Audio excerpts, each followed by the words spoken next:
Hello, my name is Richard Claywell, and this is Litigation Speaks.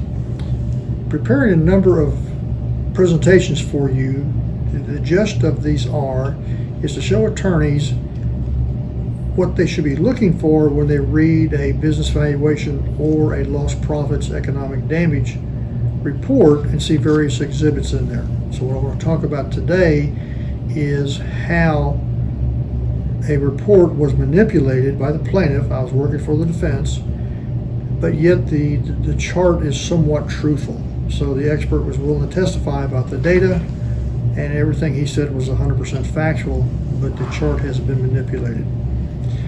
What this chart shows are some rental rates and occupancy rates for a high-rise building. The problem with the chart is when you look at the first chart that you're looking at here, there is a dramatic decrease in the revenues that were out there for the rents.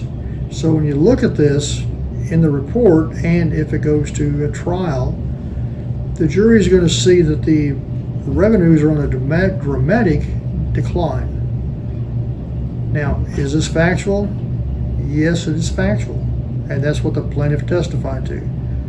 If you look at the chart, it's obvious when you look at the dashed line that there's a dramatic decrease. If you look at the solid line, there's an actual decrease also. So what's the problem with the chart? If the data on here is factual, then the chart has to be realistic and present the truth as far as what's going on. But in fact, it does not. I have a second chart, and this is a chart that I prepared that we wound up using in a deposition, and I have no idea what happened with the case. After the deposition, the case was settled, and we never find out what goes on with these, but this is fine. If you look at the second chart, you'll see we have the exact same information, but if you look at the two lines, you notice that they are dramatically different. This chart is the correct chart. The first one is not correct. The first one, in my opinion, has been manipulated to show that there was more of a decrease in the revenues or the rental rates than actually existed. So how does that happen? If you look at the first chart, you'll notice that the scales are different. On the first chart, the dollar amount starts at $2,200 and the occupancy starts at 60%. So what that's done, we've overridden the scale in Excel and manipulated the appearance of the chart. So we're really focusing in more on these two lines that are out there in a shorter, less compacted chart, which shows a deviation or the anomaly that they're in fact going down. If you look at the second chart, you will see that the dollar amount starts at 0 and the percentages start at 0. This is what Excel generates originally with the data. So the data has been overridden to show the decrease in revenues that the plaintiff was looking for.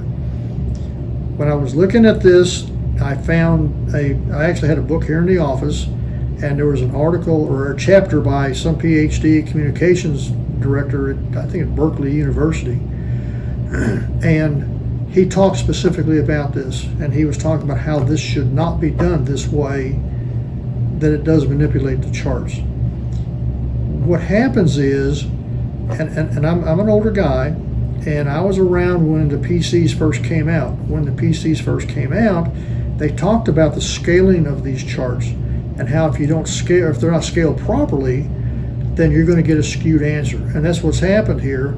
The plaintiff on this was a younger gentleman, and I don't think he was ever presented with that.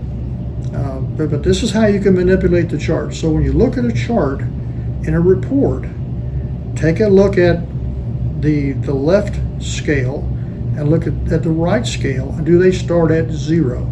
If they do not start at 0, then a manipulation has occurred, and you need to have somebody take a look at this and address what those issues are. If you have any questions about this, you can either give me a call or send me an email. Be more than glad to discuss this with you. Thank you for your time. Appreciate it.